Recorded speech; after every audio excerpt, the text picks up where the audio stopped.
interaction that he had with my boy Marcus Deegan. You guys may know Marcus Deegan. He has a podcast. I believe it's number 20 on the Spotify list, in fact. Man, I wish I had that.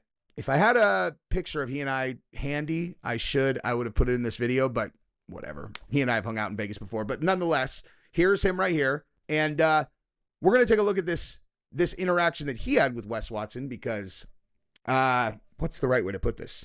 Wes Watson has a very delusional, I don't know, what's the right way to put this?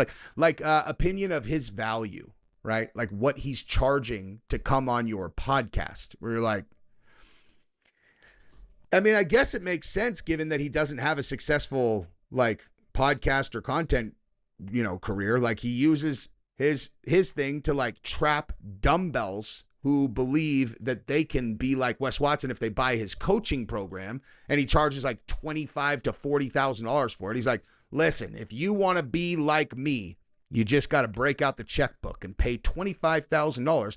But don't worry about it, dude. You're going to be making hundreds of thousands of dollars a month, probably within 2 or 3 days. So it's an investment that any smart person's going to make. Monetization stolen by whatever song that is in the background. Doesn't happen on Instagram. It does on YouTube. So unfortunately, Marcus Deegan, I am not going to play your reel. However, I am going to tell everyone about this interaction. So check this out, dude. Hey, so great news, guys. I just talked for 10 straight minutes making fun of Wes and did not even get to this story at all. So what I did is I just did a little edit right here, cut that, and now we're going to talk about this thing over here and the, Kevin Holland thing.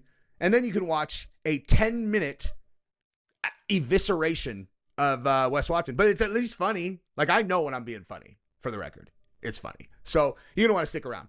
But I definitely don't want to step on the video. So let's actually talk about this. So Wes Watson, guys, charges $10,000 if you want him to come on your podcast. Okay. See this? You should come to Vegas. I'd love to interview you, mate. He says, I do 10K for interviews and you got to come to Miami.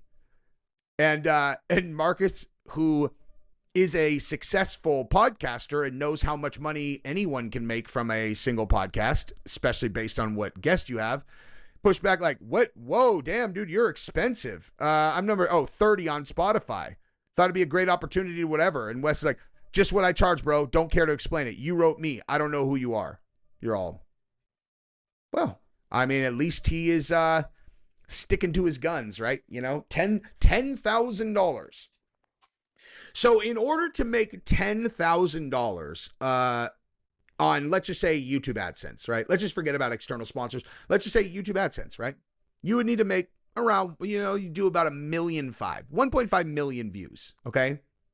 What do you think the odds of you getting 1.5 million views on an interview with Wes Watson are? Okay. Because I'm going to go with fucking 0. Okay. That's not going to happen. Where does he come up with a number like that? $10,000, you got to come to Miami? You're all, I don't know, man. It's ridiculous. My studio isn't, you want me to pay you 10 grand and come to you? Okay. Well, thank you for responding to my DM, but I'm going to go ahead and take a pass on that, dude. I'm just going to go ahead and say, no, thank you. I'm going to go find someone who lives in some semblance of reality because the idea that you're worth $10,000 for an interview, I don't know. I don't have a metaphor that is ludicrous enough for that. Like, it's absurd, It is patently absurd. But listen, I am terrible at charging